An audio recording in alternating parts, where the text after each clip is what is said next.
While I read a little passage from our book, start to breathe deeply and just settle in. So this is the section in our book called Perfect Justice Rules the World. It always draws a lot of controversy. Perfect justice rules the world. How can you be so certain of that? It sounds like you're saying there's no such thing as evil. If even evil has its place in the world. Well, whether you call something whether you call something good or evil is based on your own imperfect perception and perspective of things. As you grow in consciousness and perception, things that appeared awful in the past assume a different perspective and turn out to be blessings after all. We've all experienced that. The difficulty lies in our limited field of vision. We do not see all the previous causes that have resulted in the current situation. Once we think things through and see the beauty of the laws of nature, we accept everything just as it is, whether it affects us or others. Everything is just as it should be. Would you want it to be different? The best thing we can do is adopt an attitude of equanimity. Nothing phases us, nothing upsets us. There's no emotional reaction to the drama of life because it is exactly as it should be. The Sanskrit word for this is vairagya, often translated to desirelessness, although a better definition might be indifference to pleasure or pain. In other words, non-reaction. Now, I said earlier, this does draw some controversy. Life is exactly as it should be. Would you want it to be any different? Wouldn't it be better if everyone lived in peace and if there were no wars, just loving, peaceful coexistence? Well, the only way to do that currently would be to impose it on everyone. And you'd be taking away people's ability to make choices and their free will. Still, that'd be preferable to the awful things that happen in the world every day. Would it? You'd be short-sighted to think that by creating an artificial appearance of peace, it would somehow translate into a real and lasting peace. It cannot be. You'd be annihilating all the past causes that have been built up over millions of years. Every energy pattern created must work itself out naturally. It cannot simply be discarded and ignored. Stop looking at life as a snapshot and learn to see the bigger picture. Then you'll have a greater perception of the beauty of the plan, which is unfolding exactly on schedule. Our free will is what mucks things up. Divine law is perfectly harmonious. Karma is the guideline. We operate within karma. When we make a choice that's funky, a funky reaction will come back to us, whether it's a little bit funky or a lot bit funky. And you can define that how you will. Is it good? Is it bad? Or are we indifferent to the good or bad and just accept as it is and take mindful action after evaluating consciously?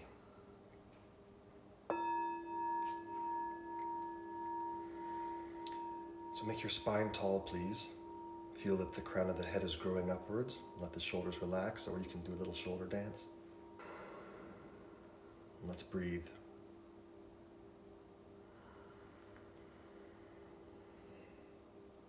Deepen the breath. The very simple meditation I will lead us through, I like to call the astronaut meditation.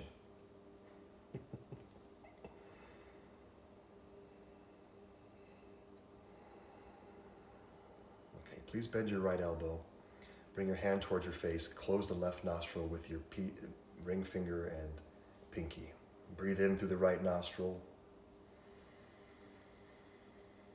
Breathe out through the right nostril. Change size. Close right nostril. Breathe in through the left nostril. Breathe out through left.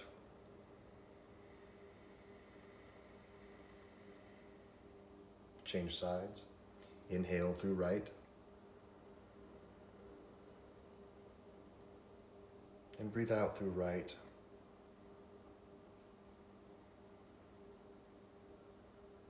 Breathe in through the left nostril.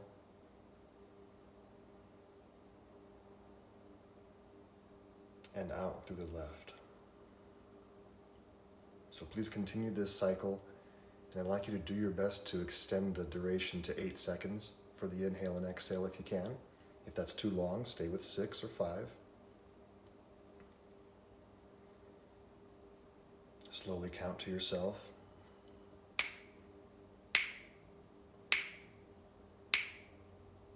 That's the duration of a second.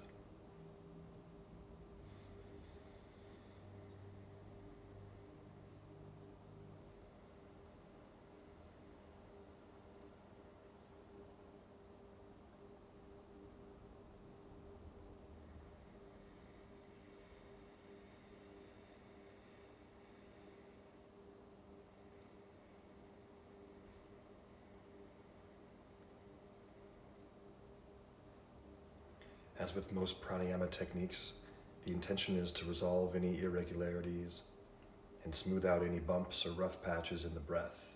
Make the breath as smooth and calm and steady and stable as possible.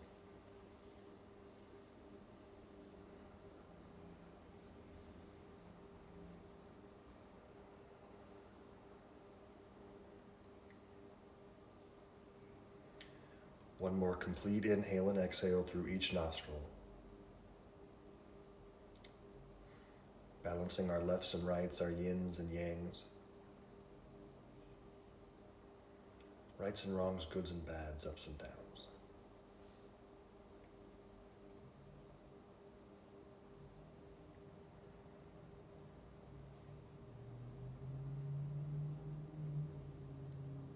Okay, after you finish, exhaling through the left nostril, just hands back onto the knees or in the lap.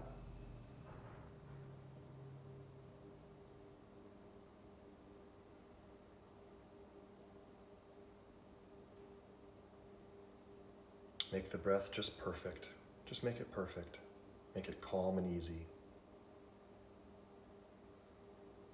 The eyes are gently closed. Cultivate a sense of peace inside. Just do that. When you intend to be peaceful, you're peaceful. Yeah.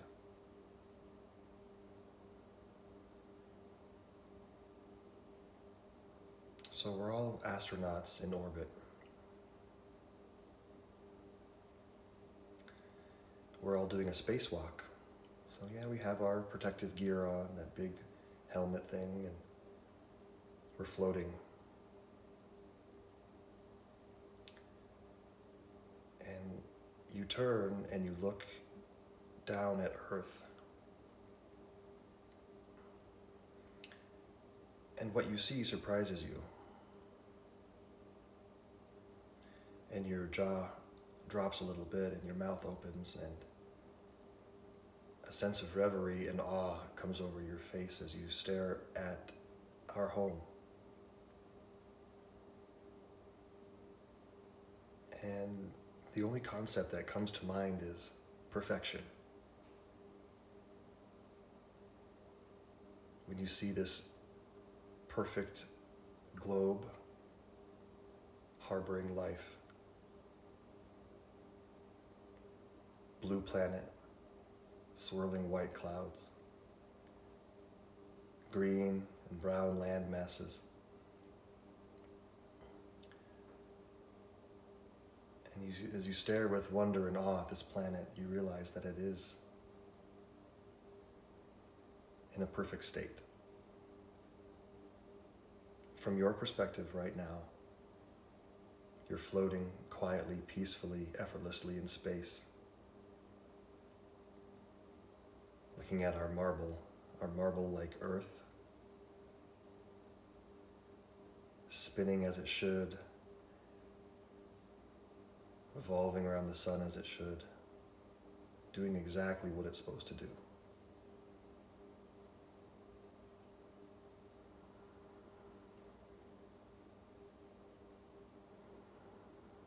Beauty, perfection.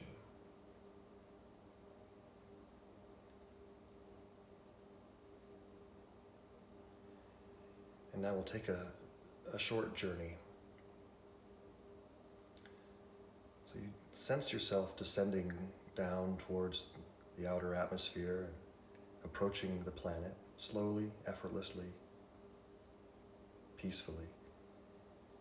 You start to come into view of North America. The continents take shape. You see the outline of the East Coast, the West Coast. And you picture in your mind the borders of our country, and you think of the political influence that relates to the borders, and then your mind starts to think about the president and the election coming up. And then you remember what you saw when you were floating in the outer atmosphere, the perfect globe. And you remember everything is as it should be. And we descend closer down towards the surface of the planet, and you start to see whichever country or city you currently live in.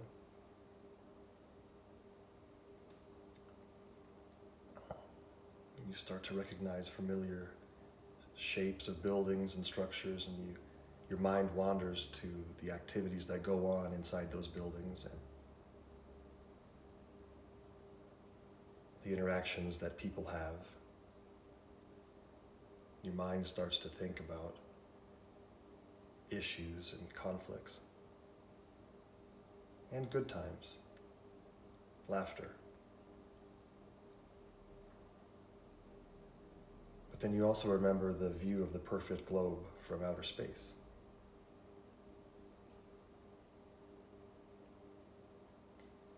And how the earth is perfect.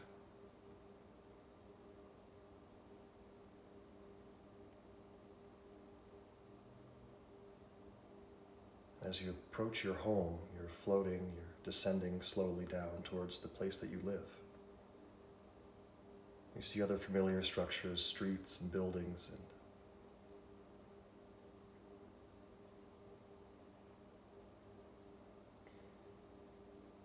you carry with you this sense of peace as you return back into your room, the meditative seat that you're in, remembering the view of the perfect globe from outer space, silently spinning and revolving around the sun. There's no conflict at that level. And you know deep inside that you can live in the world, interact with the world, influence the world, but not be of the world. We are of something far greater than the emotional drama that we create on a daily basis with our free will and choices.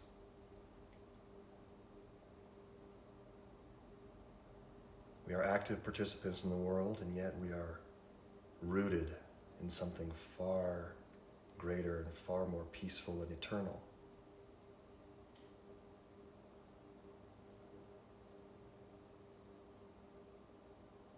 Our job as spiritual warriors is to combine those two consciousnesses. Live in the world, influence the world, but have your consciousness rooted in the eternal.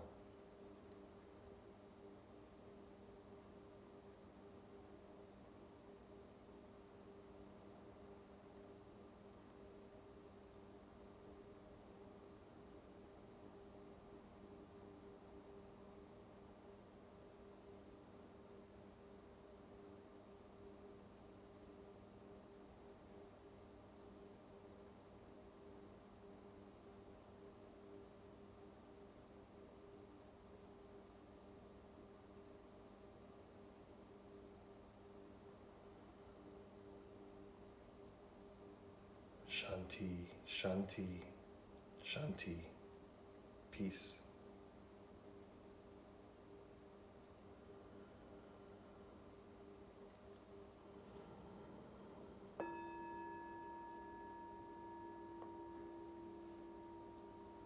Please inhale deeply, hold the breath, open the mouth, let it go.